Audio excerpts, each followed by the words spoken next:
Hello, good day tourists. On behalf of Macarena Traveling Tours, I am Carolina Bolota, one of your tour guides in Lanao Del Norte.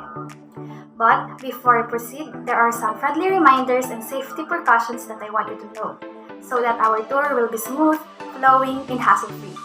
First, synchronize your time with my time so that no one will be left behind.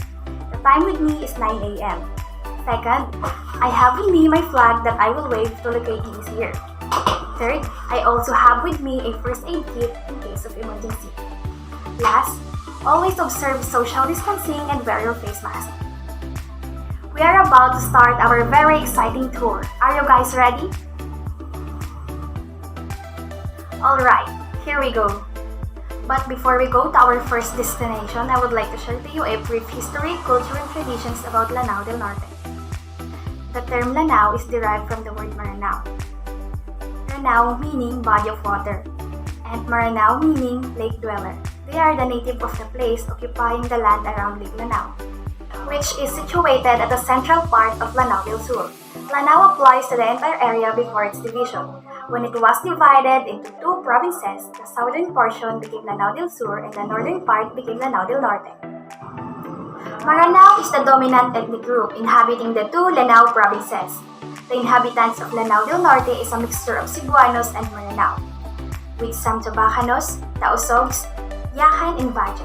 They use 5 languages that are English, Iranon, Cebuano, Maranao, and Tagalog.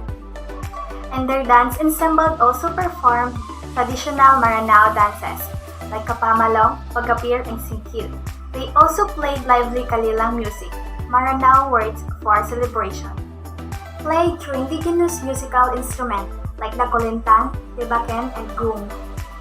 Singkil takes its name from a bell worn on the ankles of the Muslim princess, perhaps one of the oldest of truly Filipino dances. Singkil recounts the epic legend of the Rangan of Maranao, people of Mindanao. This epic, written sometime in 14th century, tells the faithful story of Princess Iligan, who was in the middle of the forest during an earthquake caused by the fairies, diwatas, and nymph of the forest. The rhythmic clapping of crisscross bamboo fools represent the tree were falling, that she gracefully avoided. Her slave loyalty accompanies her throughout her ordeal. Finally, she is saved by the prince. Polygamy is one of the traditions of Maranao that is still practiced upon this day, especially to Maranao males. Polygamy is when a person marries more than one wife or husbands. During the ancestral times, Maranao leaders, those who have royal blood, are usually the people who used to adopt polygamy. Due to their influence, many Maranaos adopted polygamy and eventually became part of their culture. They also have called parental marriage. In this case, parents will be the one who adjudicate who will marry their daughter or son. It's time, tourists, for you to adventure here in Lanao Del Norte. You need to know more and explore what's the best here. For our first destination, welcome to Mount Turong. It lies between two municipalities of Tubod, Kalambugan and small part of municipality of Magsaysay. It has estimated elevation of 2,500 to 3,000 feet above sea level. The mountain was once accommodated by a group of trekkers during invitational recreation climb, last held April 2017. Now for our second destination, welcome to the Cathedral of St. Michael Arcangel. The cathedral has a very modern cube-like architecture, which is interesting too. Interior, however, has a traditional appearance than its facade. Now, tourists, we're here in Natural Science Museum. The Natural Science Museum is a unit under the office of the Dean of the College of Science and Mathematics. It is headed by a museum's in charge, who is tasked to maintain a collected specimens properly mounted, classified and arranged to generally acceptable system of classification and systematic of Philippine flora and fauna for both terrestrial and aquatic. For our last destination, welcome to Timuga Cold Spring. Here you will find different springs where you can get back massage, just letting the strong water flow to your body. So if you want a relaxing trip, don't miss out the chance to visit Cold Springs. Now, your next tour guide will accompany you for the different festivals in Lanao Del Norte. Hello tourists! Did you enjoy your adventure and see the different attractions here in Lanao? Alright! Before we go to our next destination, I am Jessica Dupino, your tour guide to show you the festival that celebrates here. Are you ready? Okay, let's go! Festival of Kalumbungan. The founding anniversary of Kalumbungan falls on every first day of July. The famous Manok Festival highlights it. Actually, the Sir Manok is a landmark. Passers-by and commuters coming from the different neighboring towns in Agrips know they have up Kalumbungan selling the Sir Manok. The Sir Manok Festival is a celebration of peace and unity amidst the two dominant culture of Christians and Muslim brothers. It is also a celebration of faith and abundance of each constituents and each 26 barangays. Colorful costumes of Sir Manok parades the town in a street dancing competition. Agri-Aqua fairs, cultural programs, and sporting contests are some of the highlights of Sir Manok Festival. Next is the Sagingan Festival. It's a fest of honor of San Isidro Labrador held every 17th of October at Tubod, Lanao Del Norte. The festival is Thanksgiving celebration for rich harvest of fruit. Participants in this event wear costumes made of banana. Tubod holds the Sagingan Festival, a street dancing contest, and aqua industrial trade fair are the high points. Sagingan refers to a banana farm. Saging means banana, the town chef product. The last festival is that I will show you, the showdown of Municipal Festival.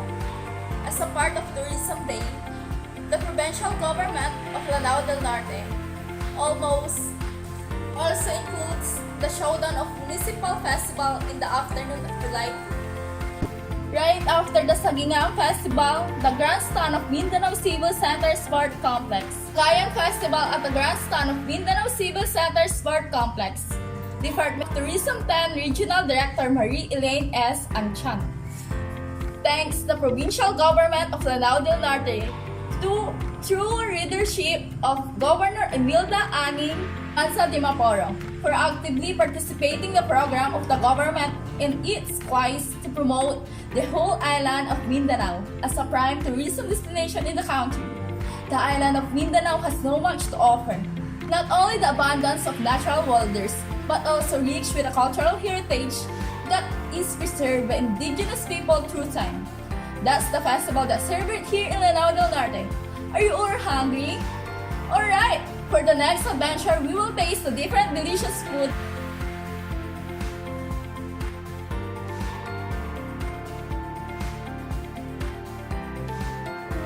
Hello guys, good morning. Welcome to Lanao Del Norte. Lanao Del Norte is known for its bountiful harvest from land and sea. Lanao Del Norte has a lot of things to offer. They have beautiful attraction, the culture, the tradition, and especially the food that comes from their own land resources. The main ingredients of their food delicacies is commonly made up of glutinous rice and other crops. That is the proof that the land of Lanao Del Norte is rich from its own land resources. And I, Terso Katbagan Jr., you can call me Kuya Ton if you want, and I will introduce to you the food of Lanao Del Norte that Maranaos must be proud of. The first food that I will introduce is called dodol. Dodol is a Maranao delicacy that is wrapped in corn husk or brightly colored cellophane sheets. You can find them hanging in the stores, not just only in Marawi or Lanao del Sur, but also in its neighboring town, Lanao del Norte. Stores sell them in different sizes, small, medium, large. This delicious delicacies is similar to calamay found in Luzon and Visayas. It is made up of glutinous rice, coconut milk, and muscovado sugar. Although some countries uses palm sugar instead. You can also find them in different flavor like langka and durian. Dodol is believed introduced in southern India and Sri Lanka by migrants from Indonesia. It also has been attributed to the Portuguese who occupied the country in 16th and 17th centuries. Several dodol recipes is developed in Sri Lanka, such as kalo dodol. And the next is called pakbol. Pakbol is made up of cassava and saba banana. The cassava tuber or the cassava fruit is peeled, grated, and squeezed out its juice, and pressed between palm and molded flat, and then ripe banana is placed in the center of the cassava. Then the cassava rolled to coat the banana, then deep fried to cook. When serving the pakbol, it is rolled and pressed on white and brown sugar. Last food is called Piaparan or Manok na Piaparan. It is a Maranao dish prepared with chicken cooked in a coconut milk-based broth with garlic, onions, ginger, turmeric, spring onion, bird's eye chilies, shredded coconut, vegetable, and spiced with palapa. Piaparan, also called Piaparan or Yarun, is a Maranao style of cooking where meats like chicken and seafood is cooked in coconut milk-based broth. Piaparan also means shredded coconut in Maranao, and it is one of the main ingredients